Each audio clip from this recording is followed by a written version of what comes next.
Hey guys, welcome to HardReset.Info channel. Today I have iPad 11 Pro and I want to show you how manage your passwords on this device.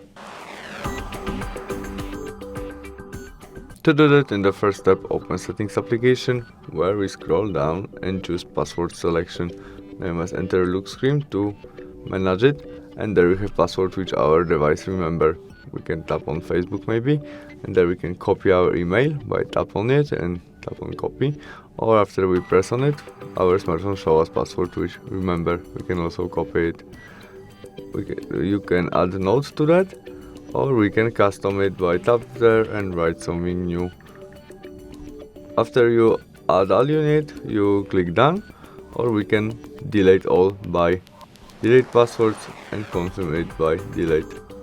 And that's all. Thanks for watching. See you soon. Bye.